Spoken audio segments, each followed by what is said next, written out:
different layer of icing, so you have to be very careful what you choose, because you could choose a name, if you don't do it consciously, which is going to be detrimental to you.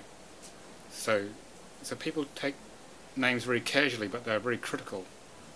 Okay, when we, for example, name the book here, my publishing consultant and Watkins, we spent a lot of time debating the title, because that title is optimized so it literally jumps off the bookshelf, which it does. People tell me they come into the shop here and it jumps, they have a few other books in their hand, this jumps off the shelf and they put the others down and they buy that one. So we use it very effectively like this. So if you have the right name, you can attract all the right things to you. If you don't have the right name, it's not going to be so good, you see. So we go through a process of what we call name optimization to maximize your potential by infusing the right frequency, so you work through what's in your birth chart personally. And then you go into meditation and you ask Great Spirit, give me a name. Give an example. I said I wanted a name to get me out there on my mission, and I tried all the Hebrew names, well, they're all long fancy ones, and nothing was coming out, was any good. So I thought, oh, I'm wasting my time here. Then the client wrote to me twice in 2 weeks and called me David. And when I heard the second David, I thought, better pay attention here, which is the simplest Hebrew name you could have. So I put it in the middle, and it was perfect, but it wasn't what I thought it would be, but it was just what I needed. So you already have that name in you.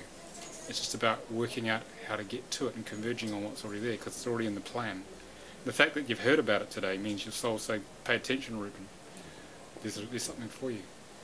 A certain name, and you've got to live with it. Why change it partway through? Well, it's because if you find out that a name optimization process is available, your soul's trying to tell you. What's your name? Tricia. So Tricia, it's trying to tell you, because you just manifested me to talk about it, that there's an opportunity to change your life. Because if you weren't meant to do it, you'd continue with the name you had. You wouldn't have heard about this. But you're all here for a reason, because you wanted to learn something. Your soul's trying to give you another piece of the puzzle of life. Like, people only find this book when they're ready. Otherwise it blanks them out. They can't actually get access to it. That's what I've discovered.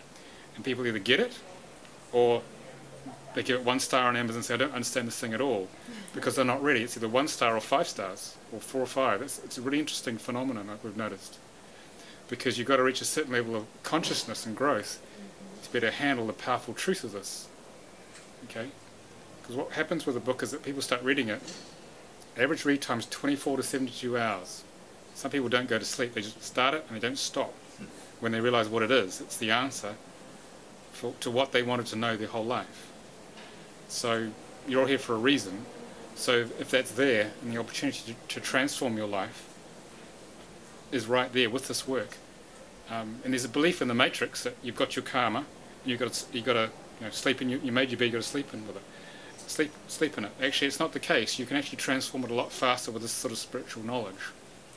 And it becomes available because you're given the choice. Do you want to go quicker, more easily, or do you want to do it the hard way? I mean, it's a pretty simple answer, isn't it?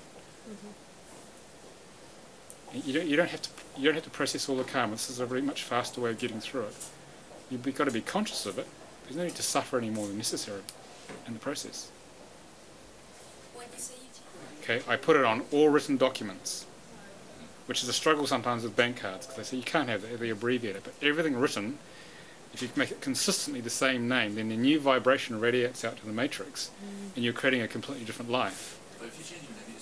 In the UK, because you are who you say you are, so you can change your name in the UK. It's different for different countries. The question was if you change your name, it has an energy effect on people. That's very much the case. So it's a question of making sure you change it so it's attracting to the right sort of people you want to have in your life or your business.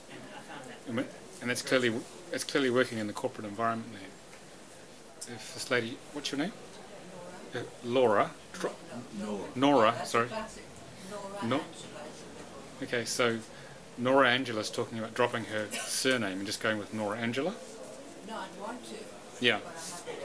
So that would be an overlay effect. So if you're getting that regularly, every day, your soul's trying to tell you, check this out, because that may be what you need. It's a hint, especially when you have that strong urge. But you need to check it to make sure that actually it does what the overlay effect is going to give you what you need in life. How do you check that out? Well, that's the name optimization process, or at least what we call an overlay reading process. The book only handles birth charts, but you need a practitioner to actually check that out, or I can check that out. The question is that Reuben had a name come to him in several different ways, including the meaning of its expression for naming his daughter. So that's your daughter's soul trying to give you the message, say, come on Dad, it's got to be this, making blatantly clear this is what it wants. You see, when my son was named, we used the system to try and work out a name so his karma would be minimized and his potential would be maximized. And so actually, we didn't have the middle name, but in the ward across from his mum, there was a Spanish lady, and she called his son Jonah. And my wife heard that, and she said, "That's the name, Nicolas. Go and check it." And because we've been trying for months to get this name right, and we tried it, and it was perfect. It gave him maximum power to burn through his karmic patterns, so we'd have a life that would be graceful and easy, which is what he's had after nearly 15 years, rather than having a struggle. So it was really obvious to us because you couldn't miss it. Same idea. Okay. Any other questions? If a woman doesn't take her husband's name when she gets married. A couple of issues here. Usually a woman standing in her power, but also she may intuitively feel the name is not good for her energetically if she takes that name. Okay. Sometimes it's good for a woman to take the husband's name because it could help her with an overlay effect of working through some serious challenges in her life. So it just depends on the situation. Depends on the situation. Find the names. Yes, for both. Yes. So what happens? I've had people do this. Often, if it's meant to happen, it actually gives them really optimal names if you do it properly. Okay. I've had a couple of friends do this, and it actually works really well for both of them. And the order changes whether which one is before the other or not? It has to be in a specific order, but it has to be checked properly. I wouldn't go off and do this casually because you don't know what you're going to get.